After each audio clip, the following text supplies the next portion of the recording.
हरिहन्तं नमो सिद्धाणं नमो आयर्याणं नमो वज्रायाणं नमो लोये सवसाहूणं एसो पंच नमुकारो सव पावपणासनो मंगलानं च सव्येसिं परमं हवै मंगलम् नमो दुर्वाररागादि वैरिवारनिवारिणे अर्हते योगिनाथाय महावीराय तारिणे ओंकारबिन्दुसंयुक्तं नित्यं ध्यायन्ति योगिनः कामदं मोक्षदं चैव ओंकाराय नमो नमः अज्ञानतिमिरान्धानां ज्ञानाञ्जनशलाकया नेत्रमुन्मीलितं येन तस्मै श्रीगुरवे नमः। तस्मै श्रीगुरवे नमः। मैं कौन हूँ आया कहाँ से और मेरा स्वरूप क्या। मैं कौन हूँ आया कहाँ से और मेरा स्वरूप क्या।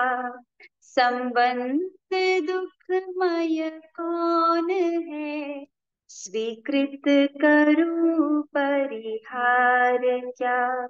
वितराग देवाय नमः। सद्गुरुभ्यो नमः। हमारी एकाग्रता को बढ़ाने के लिए हम ध्वनि का प्रयोग करेंगे। सभी सीधे बैठ जाएंगे। अपनी स्पाइनल कॉर्ड को स्ट्रेट करना है। आंखों को बंद करके लंबा गहरा श्वास लेकर भंवर की तरह गुंजन करना है। ऐसे हम 3 बार करेंगे। भरे लंबा गहरा श्वास।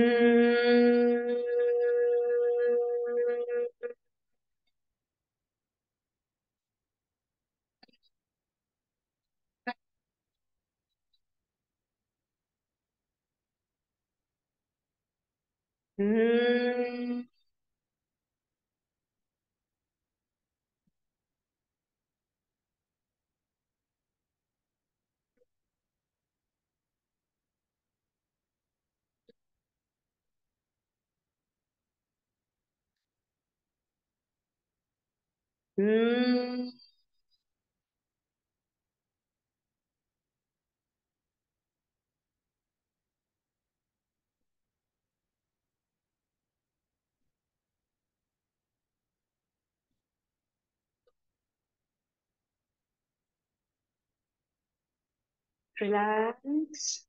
नॉर्मल धीमा श्वास चले। समस्त जैन श्रमण योग साधना के प्रयोग को समझने के लिए हमें 2 आंखों की आवश्यकता है।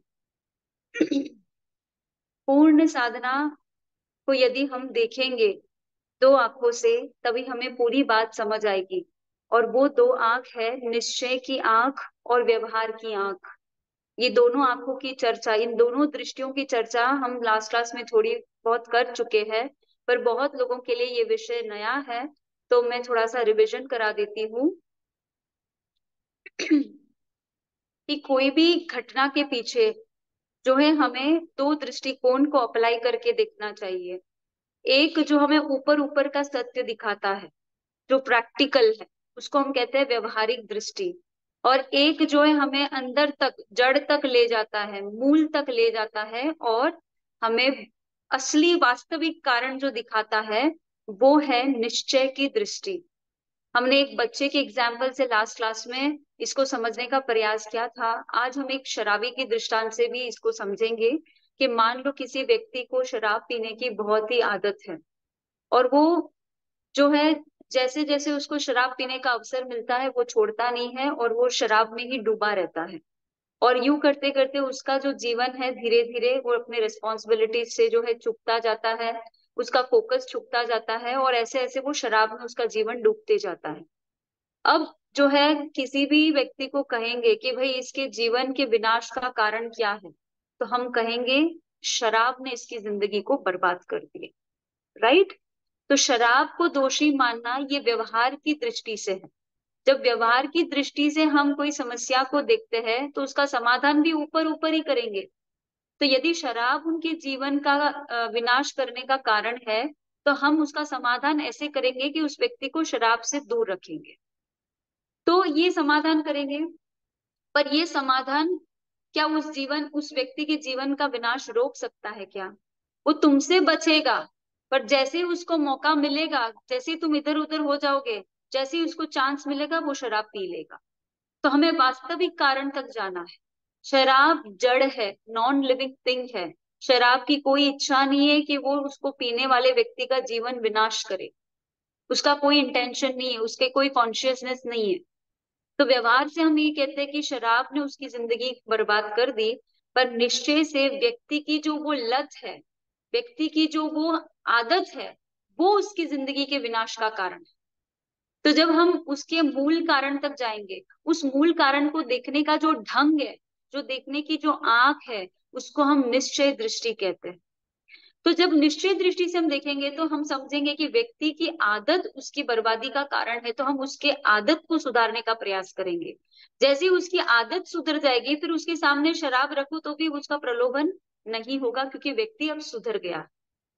तो वैसे ही हम पूरे जैन श्रवण योग साधना को दो आंखों से देखने वाले हैं। ऊपर से हमें साधना का प्रयोग कुछ और दिखेगा, और अंदर से कुछ और दिखेगा। और जब हम दोनों दृष्टि से देखेंगे, तभी संपूर्ण बात हमें समझ आएगी। व्यवहार का एकमात्र उद्देश्य आपको निश्चय तक लेकर जाना, क्योंकि निश्चय जो है वो गुप्त रहता है, वो आसानी से दिखता नहीं है, वो हर किसी की दृष्टि में आता नहीं है। उसके लिए दृष्टि को पैनी करनी पड़ती है, दीर्घ दृष्टि से देखना पड़ता है, दिमाग को बहुत ही फोकस करना पड़ता है, तब जाकर आप निश्चय की दृष्टि देख पाते हैं। तो व्यवहार का कार्य केवल इतना है कि आपको निश्चय तक ले जाए, और निश्चय जो है आपकी समस्या का समाधान है। तो हमारी समस्या है कि हम संसार में भटक रहे हैं, हमें मोक्ष चाहिए, हमें इस संसार के भव भ्रमण से मुक्ति चाहिए। ये हमारा समस्या है। अब समस्या का जब हम व्यवहार दृष्टि से देखते हैं तो निवारण कुछ और होगा, और निश्चय दृष्टि से देखेंगे तो निवारण कुछ और होगा। तो व्यवहार के प्रयोग जो है वो आपको निश्चय तक ले जाए तो उसको सफल माने जाते हैं, क्योंकि व्यवहार आपको मुक्त नहीं कर सकता। मुक्त तो आपको निश्चय प्रयोग ही करेंगे, पर निश्चय प्रयोग गुप्त है। उस तक पहुंचने के लिए आपको व्यवहार के रास्ते से ही जाना होगा। व्यवहार का दरवाजा जब खुलेगा, तब आप निश्चय के अंदर खजाने में पहुंचोगे, है ना। तो खजाना निश्चय का है, और व्यवहार उसका केवल गेट है। तो अंदर घुसना है तो बिना गेट से आप अंदर घुस नहीं सकते, और इसीलिए व्यवहार इंपॉर्टेंट है। और जैसे व्यवहार यानी गेट के अंदर आप एंट्री कर लिए, और वहां से अगर आगे नहीं बढ़ेंगे, निश्चय तक नहीं जाएंगे, तो आप खजाने तक पहुंच नहीं पाओगे। राइट। सो दोनों ही इक्वली इंपॉर्टेंट है, और इन दोनों आंखों से हम जो है शयन श्रवण योग साधना को देखेंगे, तभी हमें पूरी बात समझ आएगी। ठीक है, तो हम बढ़ते हैं जैन श्रवण योग साधना के आयाम की ओर। सिद्ध चक्र यंत्र में हम देख चुके हैं, अरियन भगवान इस साधना के प्रयोगकर्ता और प्रणेता है। सिद्ध भगवान ने इसको सफलता पूर्वक सिद्ध कर लिया, और वो सिद्ध भगवान के रूप में विराजमान हो गए। आचार्य, उपाध्याय और साधु इस साधना के साधक है, अपने अपने कर्तव्य का वहन करते हुए साधना कर रहे हैं। आचार्य का कर्तव्य है कि वो नेतृत्व करे और साधना के प्रयोग करे। उपाध्याय का कर्तव्य है कि वो पठन पाठन कराए और साधना का प्रयोग करे। और श्रमण यानी साधु जो है, वो तो रत्नत्रय की साधना में अप्रमत्त दशा से जो है पुरुषार्थ करे। तो इस प्रकार से ये तीन साधक है, और इन तीन साधकों के जो प्रयोग है, वो जो प्रैक्टिसेस है, वो जो साधना है, वो सम्यक दर्शन, सम्यक ज्ञान, सम्यक चारित्र और सम्यक तप है। इन चार आयामों के अंदर पूरी जैन श्रमणों की साधना समा गई, सारी योग साधना इसमें आ गई। तो हम बढ़ेंगे इस आयामों की ओर। सबसे पहले हम जैन श्रमण योग साधना का शब्दार्थ करेंगे। किसे कहते हैं जैन श्रमण? श्रमण शब्द का अर्थ क्या है? इसके तीन अर्थ करेंगे हम। श्रम करने वाले जो है उन्हें श्रमण कहते हैं। तो एक तो श्रम जो है संसार में किया जाता है, और उसको हम श्रमिक कहते हैं, श्रमिक।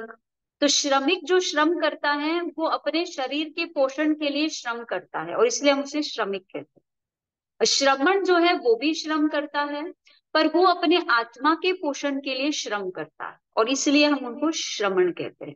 तो निरंतर आत्म विकास, निरंतर आत्म शुद्धि का जो श्रम किए जा रहा है, उस व्यक्ति को हम श्रमण कहते हैं। दूसरा अर्थ करेंगे हम, जो समण शब्द से है। समण अर्थात जो समभाव में आ गया, जो अपने प्रतिकूल अनुकूल परिस्थितियों में समभाव में है, तटस्थ है। प्रतिकूल परिस्थितियों में तो साधक फिर भी जागृत रह जाएगा, किंतु अनुकूल परिस्थितियों में जो जागृत रह जाए वही तो असली साधना है ना। द्वेष और राग, इन दो को जो जीतना है तभी तो समन समभाव में आएगा। अब द्वेष से जीतने के लिए तो सभी दर्शन हमें सिखाते हैं कि द्वेष से बचो, द्वेष नहीं करना चाहिए, किंतु केवल एक जिन शासन ऐसा है जो ऐलान करता है कि राग से बचना। राग तुमको इस संसार में भटका रहा है, राग भी तुम्हारे दुख का कारण है, ये बताना सिर्फ हमें जो है जैन दर्शन से प्राप्त होता है। तो राग और द्वेष यानी अनुकूल, प्रिय स्थान, प्रिय व्यक्ति, प्रिय वस्तु, प्रिय वातावरण में रहते हुए भी जो अपने स्वभाव में तल्लीन रहे, जो तटस्थ रहे, उसमें फिसल न जाए, है ना, जो समभाव में रह जाए, उसी को समण कहते हैं। और तीसरा अर्थ करेंगे समण का, जो शमन है। शमन यानी शम करने वाला, शम यानी शांत करने वाला। किसको शांत कर रहे हैं? अपने कषायों को शांत कर रहे हैं, अपने विषयों को शांत कर रहे हैं। क्योंकि अनादिकाल से हमें कषाय और विषय नाम के जो है कीड़े लग चुके हैं ना। हम हमारी 5 इंद्रियों के डिमांड्स को पूरा किए जा रहे हैं, उन विषयों में उलझे हुए हैं। हमें परिस्थिति जैसी प्रतिकूल आती है, क्रोध आता है, मान आता है, माया आती है, लोभ आता है, तो ये जो 4 कषाय और जो पंच इंद्रिय के पंच विषय है ना, ये विषय कषाय जो है, उनको जो उपशांत करता है, शमन करता है, उसको भी हम शमन कहते हैं।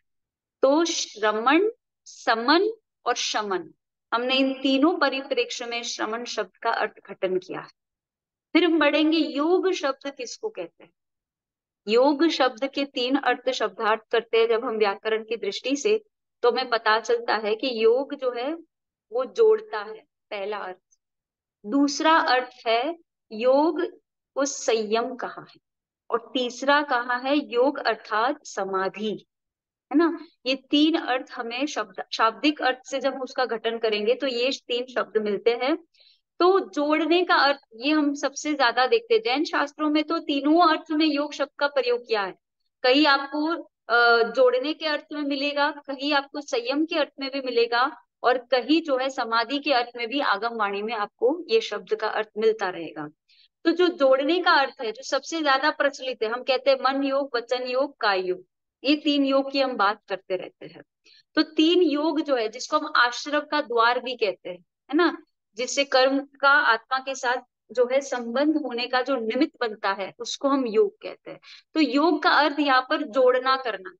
तो अनादि काल से हमारी आत्मा के साथ काय योग तो जुड़ा हुआ ही है, क्योंकि एक इंद्रिय के काय योग है। और फिर जैसे ही बेंद्रिय में आएंगे तो वहां से वचन योग भी जुड़ जाता है। और फिर जैसे ही संगनी पंचेंद्रिय तक हम पहुंच जाते हैं तो मन योग भी आत्मा के साथ जुड़ जाता है। यानी ये 3 जो है, मन वचन काय रूपी जो पौद्गलिक साधन है, जो आत्मा के साथ जुड़ जाते हैं, और इसीलिए हम उसको योग कहते हैं। और हमारा इस दृष्टि में लक्ष्य क्या होगा? योग से हमें अयोग की ओर बढ़ना है।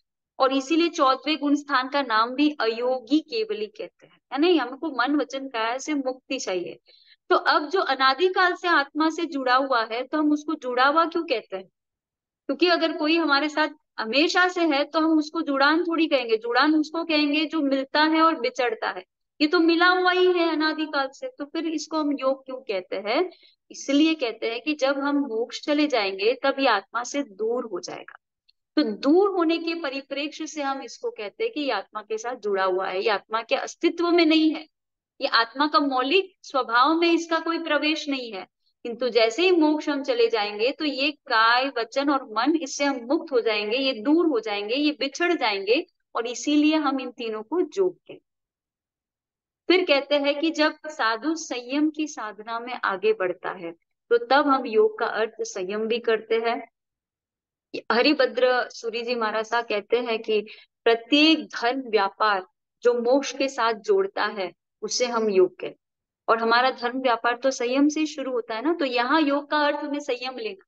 वो अपने श्लोक में कहते हैं मुखेन जोयनाओ सब्बो भी धम्म वावारो, यानी मोक्ष के साथ जो संबंध बनाता है धर्म व्यापार, उसको हम योग कहते हैं।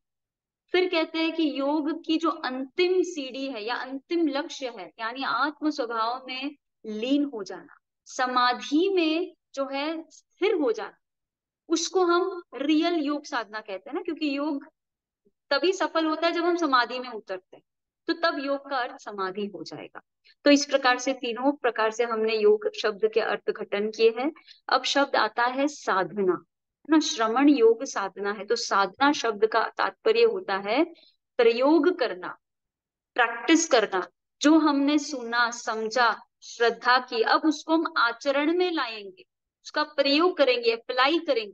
तो जो एप्लीकेशन है उसको हम साधना कहते हैं। यहाँ पे आपको चार शब्द क्लियर करना है: साधन, साधक, साधना और साध्य। तो साधक वो है जो इस साधना का प्रयोग करता है ना। जो प्रयोग करने वाला व्यक्ति जो है उसको हम साधक कहते हैं। और उसके साधन कौन से हैं? तो सम्यक दर्शन, सम्यक ज्ञान, सम्यक चारित्र और सम्यक तप, ये चार साधन है। फिर कहते हैं कि साधना क्या है? तो सम्यक दर्शन को साध लेना, सम्यक ज्ञान, सम्यक चारित्र और सम्यक तप को साध लेना ही साधना है। और साध्य क्या है? मोक्ष, है ना। तो इस प्रकार से हमने साध्य, साधक, साधना और साधन, इस इन चारों को समझा। तब शब्दार्थ के बाद हम आगे बढ़ते हैं पहले आयाम की ओर। The very first step of the Jain श्रमण योग साधना इज टू अटेन सम्यक दर्शन। सम्यक दर्शन की प्राप्ति से ही हमारी साधना शुरू होगी। हमारा पहला आयाम सम्यक दर्शन है। तो अब जैसे कि हमने शुरुआत में ये बात समझ ली है कि आपको हर चीज को व्यवहार और निश्चय से देखकर बढ़ना है, तो हम सम्यक दर्शन को भी व्यवहार से देखेंगे और निश्चय से देखेंगे, तभी हमें पूरी बात समझ आएगी। तो सम्यक दर्शन निश्चय से क्या है, रियल सम्यक दर्शन क्या है?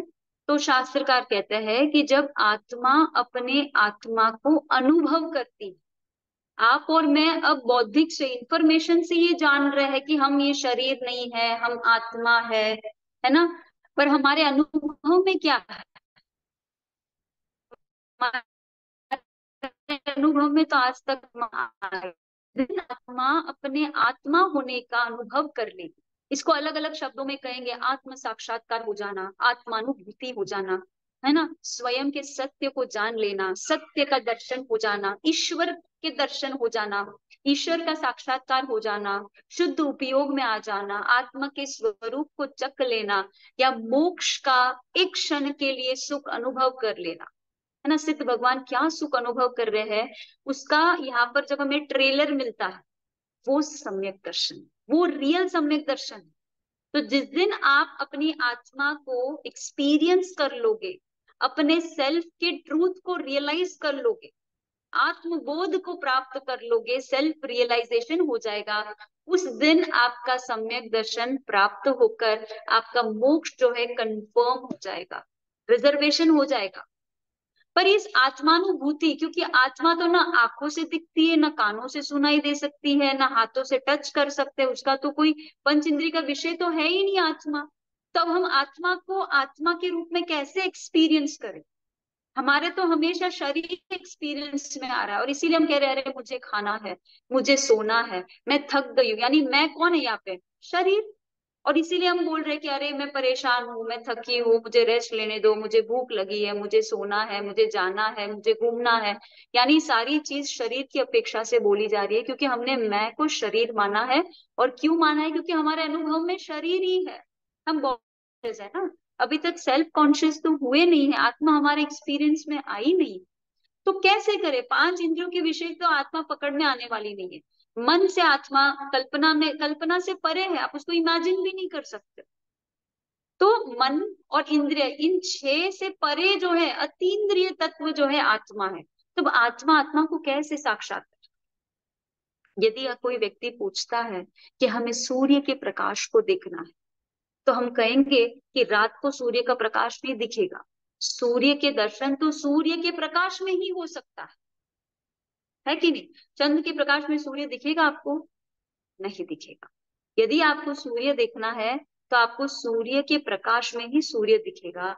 वैसे यदि आपको, आप आत्मा है ये अगर एक्सपीरियंस करना है, ये अनुभव करना है, तो आत्मा के द्वारा ही आत्मा का अनुभव हो सकता है। जैसे सूर्य के प्रकाश से ही सूर्य को देखा जा सकता है, वैसे ही आत्मा के द्वारा ही आत्मा को देखा जा सकता है। तो कैसे, क्या विधि है उसकी? तो अब निश्चय की बात मैंने बता दी है, पर निश्चय तक हम पहुंच नहीं सकते, क्योंकि निश्चय का डोर ओपन होता है व्यवहार से। तो व्यवहार से ही हमें बढ़ना होगा। व्यवहार के मार्ग से बढ़ते बढ़ते हमारे निश्चय के द्वार तक हम पहुंच जाएंगे। तो व्यवहार क्या है? तो शुरुआत कहाँ से करनी है महाराज साहब? अगर हमें मोक्ष जाना है तो हम पहला कदम कहाँ बढ़ाए, क्या करें? कैसे आत्मानुभूति हो, कैसे हम उस अतीन्द्रिय का अनुभव करें? इन इंद्रिय, इन पांच इंद्रिय वाले शरीर में रहते हुए भी उस अतीन्द्रिय का अनुभव करना है हमें। एक्स्ट्रा सेंसरी पावर्स चाहिए ना उसके लिए। तो क्या करें? तो उसके लिए शास्त्रकार कहते हैं सबसे पहला कदम है तत्व रुचि करना है। तत्व रुचि करने से तत्व निर्णय होगा, तत्व निर्णय करने से तत्व श्रद्धा होगी, है ना? ये तीन स्टेप से हमें गुजरना है। तो तत्व रुचि यानी परमात्मा ने जो कहा है, क्योंकि एक्सपर्ट से हम जानेंगे ना, हमें तो पता नहीं चल रहा है। जैसे अगर आपको कोई बीमारी है, अगर आपको मेडिकल साइंस का ज्ञान नहीं है, तो आप ओपिनियन किसकी लोगे? जो एक्सपर्ट्स हैं, जो डॉक्टर्स हैं, जो जानकार हैं। तो जिन्होंने आत्मा को एक्सपीरियंस कर लिया, उनसे, उन एक्सपर्ट से हम जो है मार्गदर्शन लेंगे ना। तो हमारे एक्सपर्ट्स हैं हमारे अरिहंत भगवान। तो अरिहंत भगवान ने जो हमें मार्ग बताया है कि पहले तुम तत्व रुचि करो, जिन वाणी को सुनो, एक्सपर्ट्स को सुनो। तो उन्होंने, एक्सपर्ट जो है हमारे अरिहंत भगवान, उनके पास कितना ज्ञान है? तो कहा केवल ज्ञान। केवल ज्ञान क्या है? पूरे संपूर्ण विश्व का ज्ञान। अब संपूर्ण विश्व का ज्ञान लेने की क्षमता है क्या हमारे पास? क्या हम भगवान की पूरे केवल ज्ञान को ले पाएंगे? अगर सुनेंगे तो नहीं ले पाएंगे। ना तो इतनी क्षमता है, ना इतना समय है, और हमारा जो जीवन है वो भी क्षण भंगुर है। कब हमारा आयुष्य पूरा होगा हमें पता भी नहीं। तो हम पूरे केवल ज्ञान को तो ग्रहण नहीं कर पाएंगे। तो हम भगवान को कहेंगे भगवान मेरे लिए जो इम्पोर्टेंट है, मेरे लिए जो काम, मेरे लिए जो मतलब काम आए वैसी बात, है ना, मेरा मोक्ष हो जाए वैसी सार वाली बात बता दो, मॉरल मॉरल बात बता दो, मेन मेन बात बता दो। और उस मेन बात को ही तो हम तत्व कहते हैं। जैसे दूध का सार जो है घी है, तो दूध का तत्व क्या हुआ? घी हुआ, right? Cream, cream is the essence of milk. तो भगवान आपकी वाणी का एसेंस क्या है, सार क्या है? उसी को हम तत्व कहते हैं।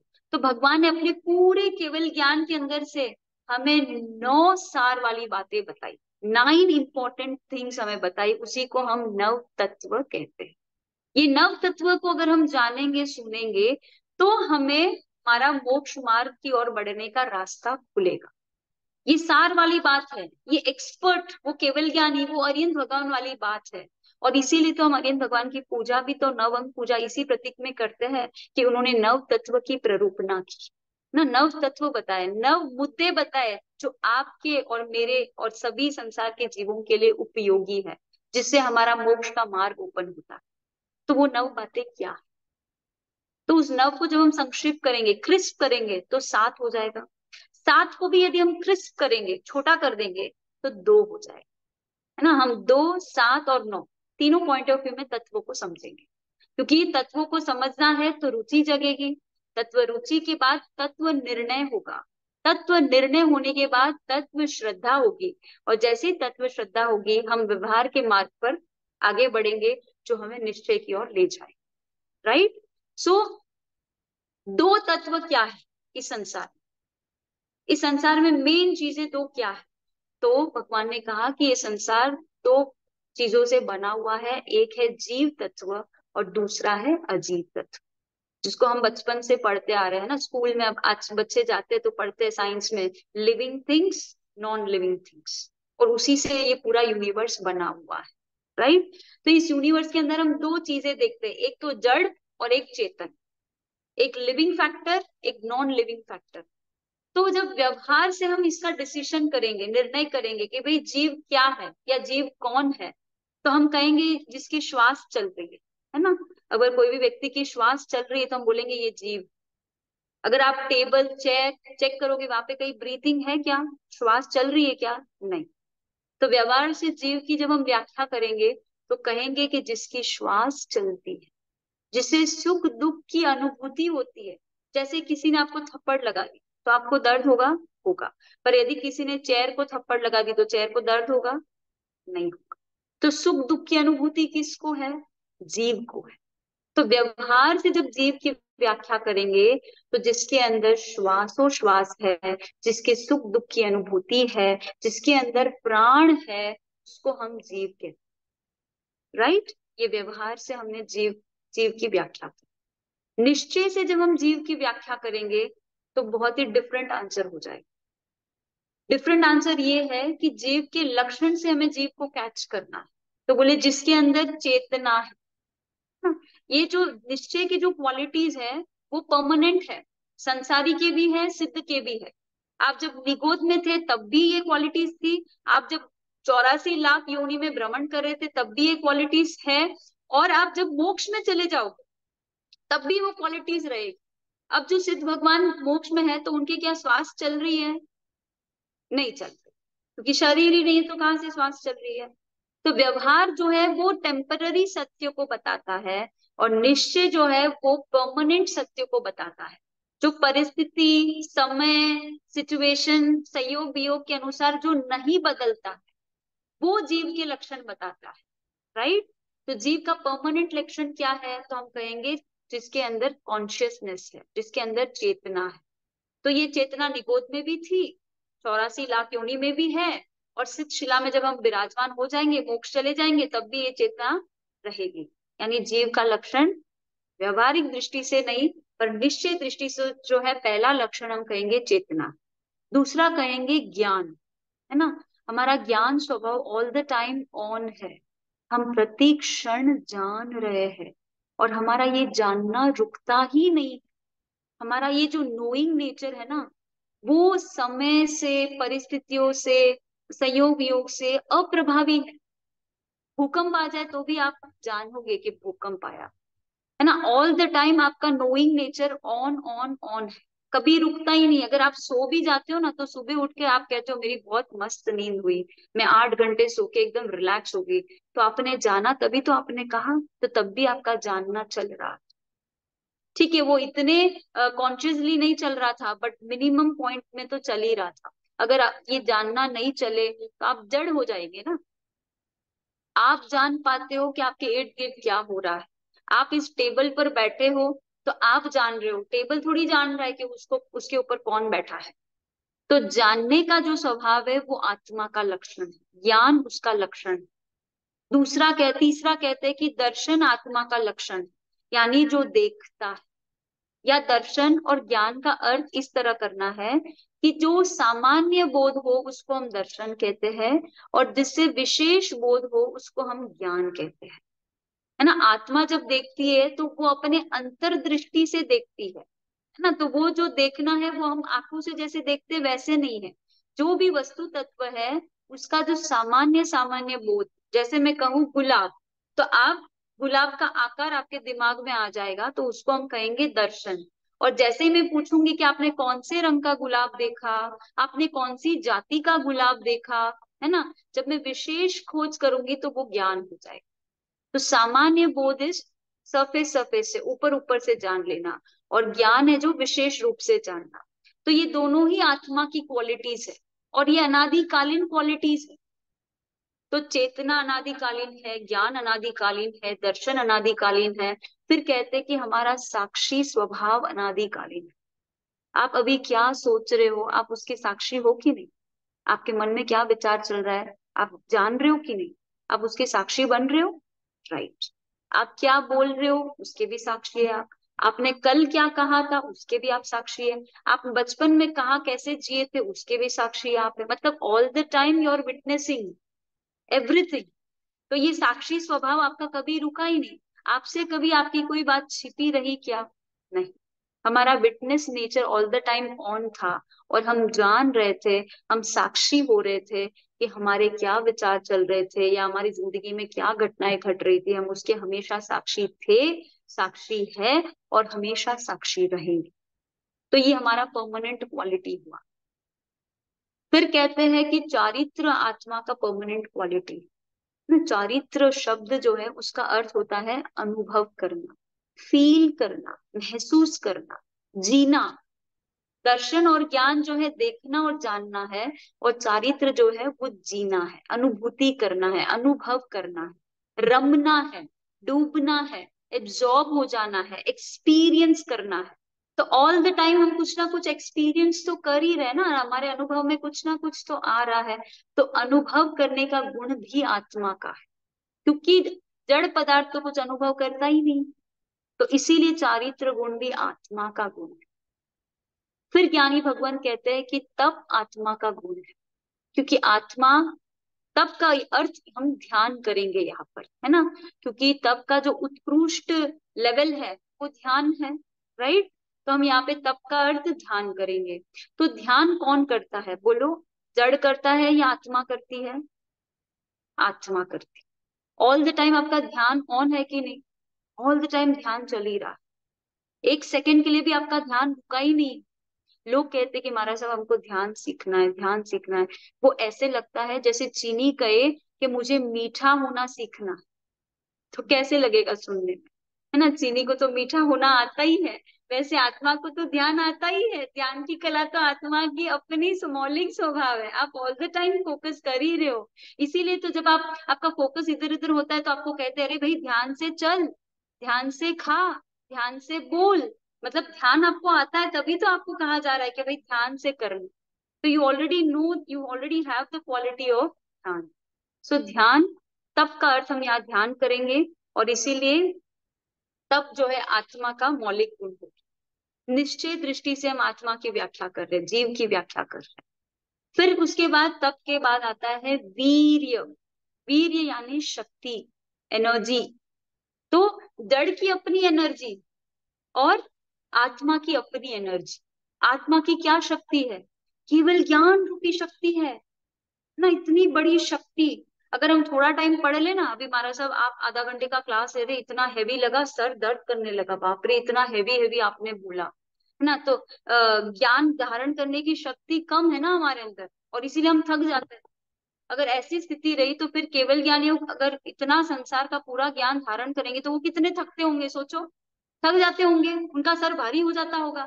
पर नहीं होता है, क्योंकि उनके ज्ञान को धारण करने के लिए उनके पास शक्ति कितनी है?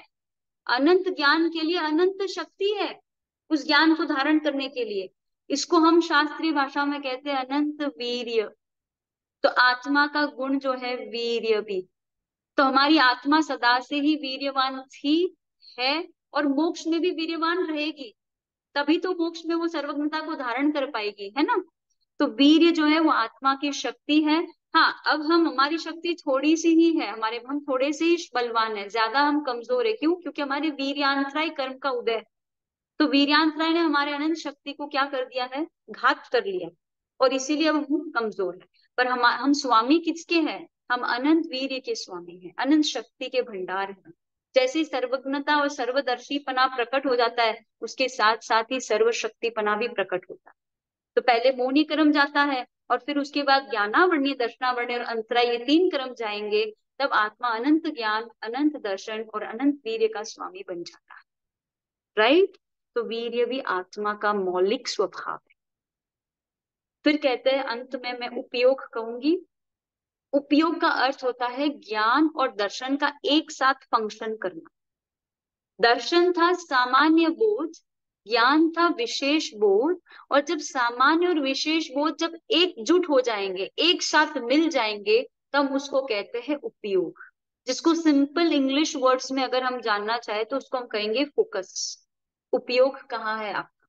यदि कोई व्यक्ति का चश्मा गुम हो जाए, अरे सामने पड़ा है, फिर भी मेरा चश्मा कहाँ है, मेरा चश्मा कहाँ है, ऐसे ऐसे वो चिल्लाते रहता है, पूछते रहता है, पर वो देख नहीं पाता है। तब उसके पास आंखें तो थी और वो ढूंढ भी रहा था, पर उसको चश्मा दिखा नहीं। क्यों नहीं दिखा?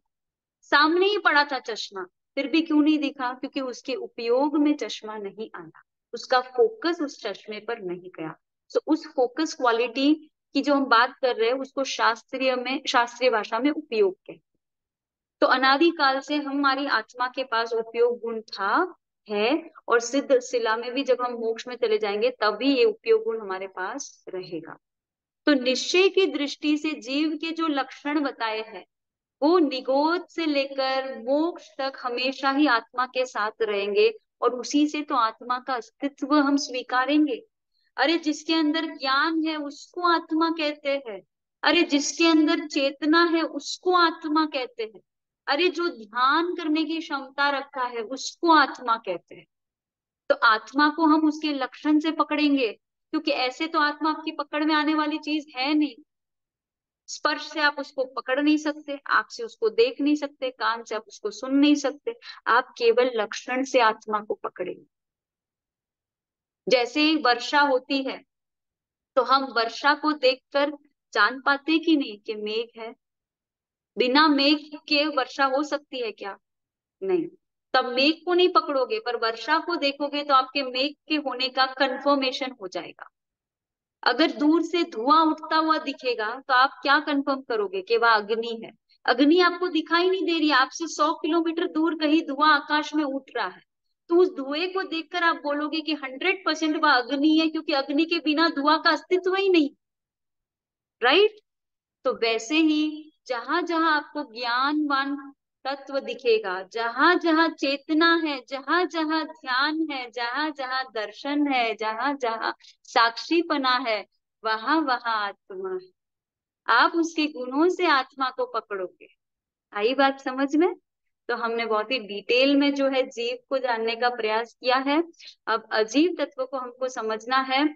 पर आज जो है आपके क्लास को मुझे बहुत ही शॉर्ट करने के लिए रिक्वेस्ट किया गया है, क्योंकि नेक्स्ट सेशन जो है वो नया सेशन है, और नए सेशन को पूरी तरह से इंट्रोड्यूस करना होगा।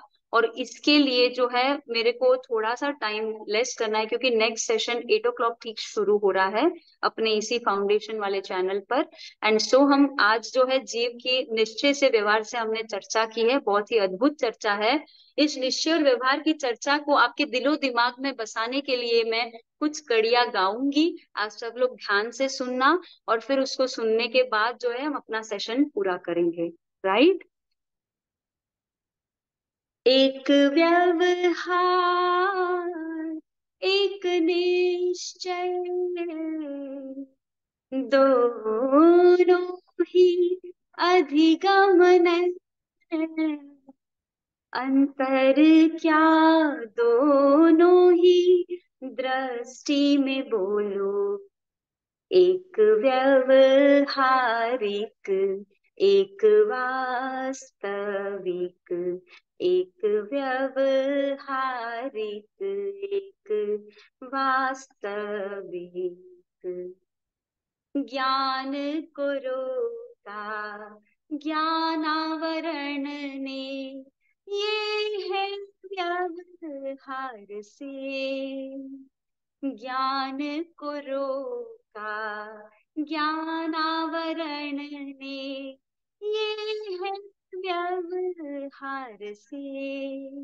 ज्ञान रुकेगा कभी आत्मा का, ये है निश्चय से। व्यवहार से अज्ञानी, निश्चय से केवल ज्ञानी। अंतर क्या दोनों ही दृष्टि में बोलो।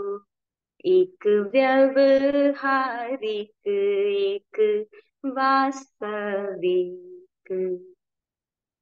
मुक्ति को रोका कर्म बंधन ने, ये है व्यवहार से। मुक्ति को रोका कर्म बंधन ने, ये है व्यवहार से। आत्मा तो मुक्त ही रहती, ये है निश्चय से। व्यवहार से संसारी, निश्चय से सिद्ध मनोहारी। अंतर क्या दोनों ही दृष्टि में बोलो, एक व्यवहारिक एक वास्तविक। जन्म जरा मरण होते रहते, ये है व्यवहार से। अजन्मा है अजरामर है, ये है निश्चय से। व्यवहार से जन्म मरण, निश्चय से अक्षय जीवन। अंतर क्या दोनों ही दृष्टि में बोलो, एक व्यवहारिक एक वास्तविक। शाश्वत क्षणिक रूप देखो, निश्चय व्यवहार से। सत्य के दो पक्ष को व्यवहार से। अपेक्षा दोनों नय की चर्चा है, ये विस्मय की। अंतर क्या दोनों ही दृष्टि में बोलो, एक व्यवहारिक एक वास्तविक। जिन रत्ना गुरु माँ की कृपा से, विनीत सुरी के बोध से, प्रिय दर्शना की शिक्षा से, जिन वाणी दीक्षा से, द्वय दृष्टि खुल जाए। ऋषभ रत्ना ये जाने, अंतर क्या दोनों ही दृष्टि में बोलो, एक व्यवहारिक एक वास्तविक। एक व्यवहारिक एक वास्तविक। आपका जो क्षणिक सत्य है, आप जो अपने बारे में जो भी जानते हो, वो सारा व्यवहारिक है। और निश्चय की दृष्टि से जब देखना शुरू करोगे, तब आपको अपने वास्तविक सत्य का बोध हो जाएगा कि आप वास्तव में कौन है। आपका वास्तव परिचय क्या है, जो समय के साथ नहीं बदलता, जो मृत्यु के साथ नहीं बदलता है, जो जन्म जन्मांतर आपका आइडेंटिफिकेशन परमानेंट रहता है। वो ट्रू रियलिटी जो है, आपको निश्चय की आंख ही दिखाएगी। और हम सबको निश्चय की आंख को खोलते हुए अपने सत्य को देखना है, और इसी दृष्टि से जो है हम सम्यक दर्शन तक पहुंच पाएंगे। तो हमारी चर्चा को हम अगले क्लास में कंटिन्यू करेंगे। हमने जीव की व्यवहार और निश्चय दृष्टि से व्याख्या की है। अब हम अजीव तत्व को अगले क्लास में लेंगे। आज इतना ही। जिन वाणी विरुद्ध कुछ भी मेरे से कहा हो, मिच्छामि दुक्कडम। सभी हाथ जोड़ेंगे। सर्व मंगल मांगल्यम सर्व कल्याण कारणम, प्रधानम सर्वधर्माणाम जैनम जयति शासनम। चलो, Madan Madan sir ji, thank you. धर्मदा।